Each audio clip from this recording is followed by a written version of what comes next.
وہ جوان جو ہی پروان چڑھا ان فوان شباب آیا تو اس کی پیشانی سجدے کے تقدس سے مالا مال ہو گئی، اس کی آنکھوں میں حیا اور شرم کے پہرے آ گئے، اس کے خیالوں میں پاکیزگی آ گئی، اس کی زندگی کے شب و روز نیکی کے ماحول میں بسر ہونے لگے، اس کی راتیں ذکر الہی میں، تلاوت کلام مجید میں اور دن یاد الہی میں روزے سے گزرنے لگے۔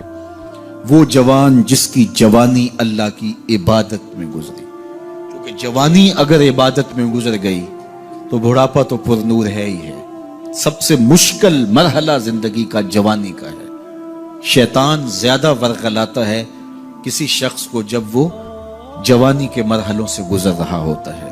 تو جس کی جوانی خیریت کے ساتھ گزر گئی اور اس نے اپنی جوانی کے تقدس کو محفوظ رکھ کے منزل تک پہنچا لیا، اپنی عصمت کے جوہر کی حفاظت کی، اپنی آبرو کو لٹنے نہیں دیا، اپنی آنکھوں کی شرم و حیا پر پہرے بٹھائے اور آنکھ کو برباد نہیں ہونے دیا اور اپنی زندگی کے تقدس کا پہرا دیا، تو جو جوان اپنی جوانی کو خیریت کے ساتھ گزار گیا۔ کسی نے کہا تھا نا، کتاب زیست کا ایک اور باب ختم ہوا، شباب ختم ہوا، ایک عذاب ختم ہوا۔ تو جوانی جس کی منزل تک پہنچ گئی خیریت کے ساتھ، عافیت کے سائے میں، مشکل تو بڑا ہے جوانی کو منزل تک لے جانا، خیریت کے ساتھ، داغدار نہ ہونے دینا، جوانی کے تقدس کو رسوا نہ ہونے دینا، عصمت کے جوہر پہ کالک نہ لگنے دینا، خواہشات کو غالب نہ آنے دینا۔ آسان کام تو نہیں ہے، مشکل کام ہے، لیکن اگر کوئی مشکل کاٹ گیا، جوانی کے تھوڑے سے ایام میں گزار گیا، اللہ اکبر۔ حضرت شیخ ختلی کہتے ہیں، داتا گنج بخش علی حجویری علیہ رحمہ کے مرشد ہیں، الدنیا یوم ولنا فیہا صوم۔ وہ کہتے ہیں دنیا ایک دن ہے، ہم روزہ رکھ کے گزار رہے ہیں۔ تو روزہ رکھ کے سارا دن گزر ہی جاتا ہے، دوپہر بھی آتی ہے گزر جاتی ہے، اور عصر کا وقت بھی آتا ہے گزر جاتا ہے، کھانے کا وقت بھی آتا ہے، چائے کا وقت بھی آتا ہے، سب کچھ ہوتا ہے لیکن گزر جاتا ہے، افطار تک بندہ پہنچ جاتا ہے۔ جس نے زندگی روزے کی طرح گزار دی، جس نے جوانی روزہ رکھ کے گزار دی، خواہشات کو بے قابو نہیں ہونے دیا، مشکل کام تھا لیکن اس نے مشکل کام کر دکھایا۔ اجر کتنا بڑا ہے، سنیے اللہ کے محبوب کی زبان سے سنیے۔ حضور نے ارشاد فرمایا جو سیدنا ابو ہریرہ کے ذریعے سے ہمارے تک پہنچا، فرمایا قیامت کے دن جب سورج کا رخ سیدھا ہوگا، زمین تانبے کی ہوگی، لوگ پسینے میں شرابور ہوں گے، کوئی ٹخنوں تک پسینے میں، کوئی گھٹنوں تک، کوئی کمر تک، کسی کو پسینے کی لگام دی جائے گی، اور وہ پسینہ ایسے نہیں ہوگا جس طرح یہ پسینہ ہے، اتنا گرم ہوگا۔ ابن رجب حنبلی کہتے ہیں اس پسینے کا ایک قطرہ اگر احد پہاڑ پہ ڈال دیا جائے تو وہ پگھل جائے، اتنا گرم ہوگا، بدبودار اتنا ہوگا، ایک قطرہ دنیا پہ ڈال دیا جائے، انسان کیا جانوروں کے دماغ بھی پھٹ جائیں، اس پسینے میں لوگ شرابور ہوں گے۔ لیکن جس نے اپنی جوانی کو عافیت سے گزارا ہوگا، کل قیامت کے دن جب کوئی سایہ نہیں ہوگا، اللہ اس جوان پر اپنے عرش کا ٹھنڈا سایہ عطا فرمائے۔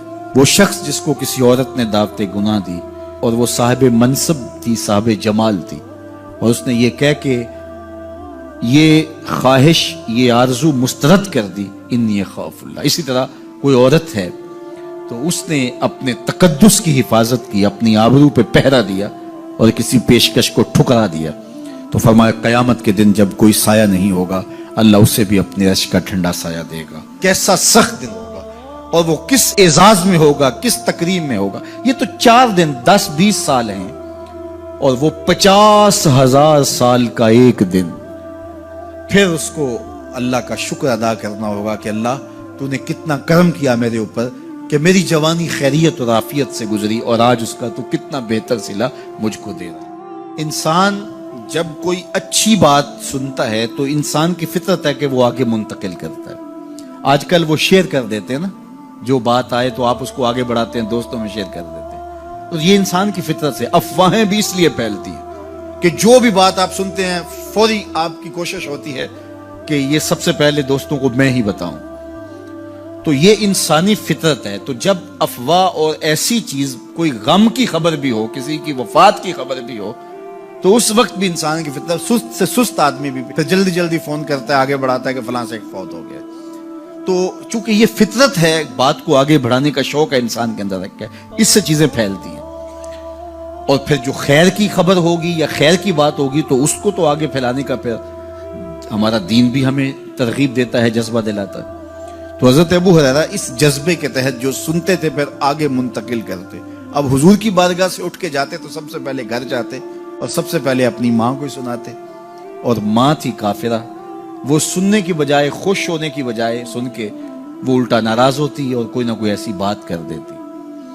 سید ابو ہریرہ سے گوارا نہ ہوتا، ایک دن انہوں نے کوئی ایسی بات کر دی کہ حضرت سیدنا ابو ہریرہ رضی اللہ تعالیٰ عنہ نے فیصلہ کر لیا کہ آج ماں کو چھوڑ دینا ہے، کیونکہ میں یہ گوارا نہیں کرتا کہ میرے آقا کے بارے میں کوئی ایسا جملہ کوئی بولے۔ اور تھی گھر میں ماں ہی، بھائی بھی کوئی نہیں تھا، بہن بھی کوئی نہیں تھی، باپ بھی فوت ہو گئے تھے، شادی بھی نہیں ہوئی تھی، تو ماں ہی ماں گھر میں، اور ماں اور بیٹا اکٹھے رہتے ہو تو پھر محبت بھی مثالی ہوتی ہے۔ تو اب ماں ہی ایک رشتہ ہے مادی دنیا کے اوپر، تو حضرت ابو ہریرہ رضی اللہ تعالیٰ عنہ نے فیصلہ کر لیا کہ چھوڑ دینا ہے۔ چھوڑ کے گھر سے نکلے، لیکن دل ڈوب رہا ہے کہ ایک ہی تو رشتہ تھا وہ بھی گیا۔ افسردہ ہے، حضور کی خدمت میں پہنچے، دل و قلب و نگاہ کے مرشد اولین نے ابو ہریرہ کی اداسی دیکھی تو فرمایا ابو ہریرہ کیا بات ہے؟ تو حضرت ابو ہریرہ جس طرح بندہ پھٹ نہیں پڑتا، تو عرض کی حضور میری ماں کی ہدایت کی دعا کر دیجئے۔ ساری کہانی 2 لفظوں میں بیان کر دی، میری ماں کی ہدایت کی دعا کر دیجئے۔ حضور نے نہیں پوچھا کیا ہوا، کیا ماجرا ہوا، فوراً ہاتھ اٹھ گیا، اور لفظ کیا تھے؟ اللہم اہد ام ابی ہریرہ تھا، اے اللہ ابو ہریرہ کی ماں کو ہدایت دے دے۔ ادھر انہوں نے بے چینی سے یہ بات کہی، ادھر حضور کے ہاتھ اٹھے، پھر ان اٹھے ہوئے ہاتھوں کو خالی تو موڑا ہی نہیں جاتا، اجابت کا صحرا عنایت کا جوڑا، دلہن بن کے نکلی دعائے محمد صلی اللہ علیہ وسلم۔ تو حضور علیہ السلام نے ہاتھ اٹھا دی، حضرت ابو ہریرہ نے دوڑ لگا دی۔ کسی نے پوچھا ابو ہریرہ آج بڑی جلدی ہے؟ کہا آج ہی تو دیکھنا چاہتا ہوں، گھر پہلے میں پہنچتا ہوں یا حضور کی دعا پہلے پہنچتی؟ جا کے دروازے کو دستک دی، اندر پانی کے کھنکنے کی آواز آ رہی تھی جس طرح کوئی غسل کر رہا ہو۔ آواز دی تو آواز آئی، بیٹا ابو ہریرہ ٹھہرو، میں بھی آئی۔ کہا لہجے سے سمجھ گیا اس میں محمد عربی کی دعا بول رہی ہے۔ تھوڑی دیر کے بعد میری ماں آئی، تازہ آثار وضو سے، اور غسل کی وجہ سے ان کے جو ہے وہ بالوں سے قطرے ٹپک رہے تھے، اور لبوں پر میرے حضور کا کلمہ جاری تھا۔ اللہ اکبر، سیدنا ابو ہریرہ تیرے مقدر پہ قربان۔ ایک سفر میں حضور علیہ السلام اور اصحاب گامزن تھے کہ راستے میں قیام کیا تو ایک قبیلے کی صلح کروانے کے لیے حضور علیہ السلام تشریف لے گئے۔ وہاں کچھ تاخیر ہو گئی تو صحابہ نے حضرت ابو بکر صدیق کو کہا کہ حضور رک گئے ہیں تو نماز کا وقت جا رہا ہے، آپ نماز پڑھا دیجیے۔ تو حضرت ابو بکر صدیق رضی اللہ تعالیٰ عنہ مصلی پہ کھڑے ہو گئے۔ اب نماز شروع ہوگی، ادھر سے حضور بھی فارغ ہو گئے، تو آقا کریم تشریف لائے۔ تو آقا کریم علیہ السلام جو ہی تشریف لائے تو صحابہ کی صفیں بندی ہوئی تھی، حضور کو دیکھا انہوں نے راستہ چھوڑ دیا۔ پیچھے سے لے کر کے مصلی تک صحابہ نے حالت نماز کے اندر حضور کے لیے راہ کشادہ کر۔ کاش کہ یہ حدیث سب لوگوں نے پڑھی ہوتی اور امت میں اتنے فرقے نہ بنتے، اور یہ سوچ کبھی نہ پنپتی کہ نبی کے خیال سے نماز ٹوٹتی ہے۔ یہاں تو راستے چھوڑے جا رہے ہیں، یہاں تو پروٹوکول دیا جا رہا ہے۔ اللہ اکبر، اور یہ حدیث کہیں چھپی نہیں ہے، بخاری کے اندر چھپی ہوئی۔ اللہ اکبر، آقا کریم علیہ السلام تشریف لائے تو صحابہ نے راستہ چھوڑنا شروع کر دیا، نماز بھی چل رہی ہے اور حضور کا راستہ بھی چھوڑ رہے ہیں۔ بالکل حضرت ابو بکر صدیق کے پیچھے آ کے حضور کھڑے ہو گئے۔ ابو بکر لا یلتفت یمینا ولا یسارا، جب آپ نماز پڑھتے تھے تو نہ دائیں دیکھتے نہ بائیں دیکھتے، پوری توجہ انہماک ہوتا، وہ اپنی کیفیات کے جہان میں ڈوبے تھے، اور حضور آ کے پیچھے کھڑے ہو گئے۔ صحابہ نے اپنے ہاتھوں کی پشت پہ ہاتھ مارنے شروع کر دیے۔ مقعن و تصدیہ، قرآن نے تالی لگانا، سیٹی مارنا، یہ شیطانی اعمال ہیں، لیکن ہاتھ کی پشت پہ ہاتھ مار کے متنبع کرنا یہ مختلف مواقع کے اوپر یہ جائز ہے۔